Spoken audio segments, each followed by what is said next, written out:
Hi guys, welcome to my YouTube channel. This is Nancy from nancybadillo.com and welcome to another episode of Etsy Lingo for Etsy sellers.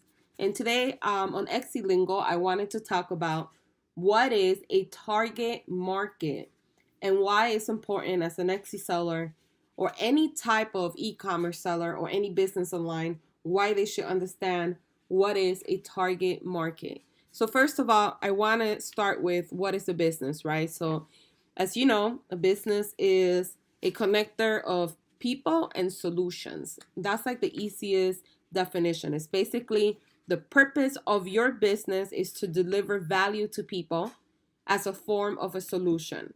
So in order for you to have a successful business, you have to be able to provide some type of solution for that potential buyer so they could buy from you.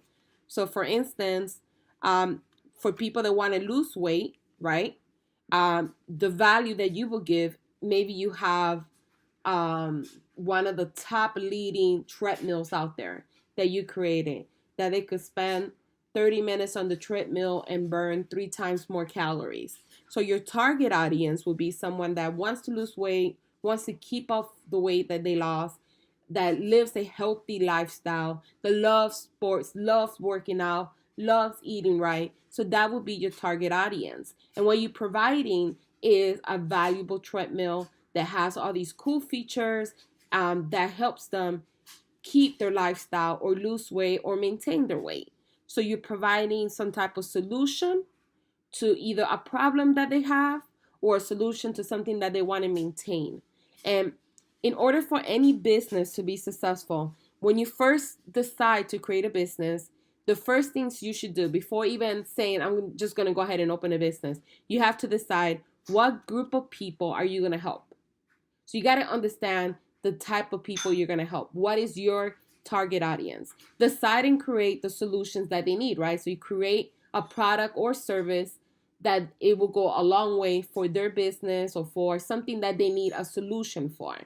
And then once you know that, then you set up the business and then you connect your business with that target market with your solutions. And that's how you create a profitable business on Etsy or any platform out there. It doesn't have to necessarily be Etsy, but you do have to understand that in order for any business to be successful, the end goal is that you are providing value. Forget about money, forget about anything else. As long as you have a business that provides value, the money will come. However, if you have a business that doesn't necessarily provide value, you're all over the place, you don't know your target audience, you don't know who you're targeting specifically, it's going to be very challenging for you to make money or even have a successful brand or a mission statement or anything, because you don't even know who is your targeted audience and why you wake up every day to do this type of business. So I highly recommend that anyone out there that's starting as a Etsy seller or just starting as a first-time blogger or first-time business owner, that you truly understand and have the aha moment that I had a couple years ago, that in order to make money and in order to grow a successful business, you must always provide value. In return, everything else will come. So I hope that this tutorial was helpful in understanding the importance of a target market and why you need to understand who your targeted audience is. If you like this video, make sure you give me a thumbs up. And if it's your first time in my YouTube channel, make sure you subscribe to my channel for additional videos to come. So thank you guys for watching and have a wonderful day.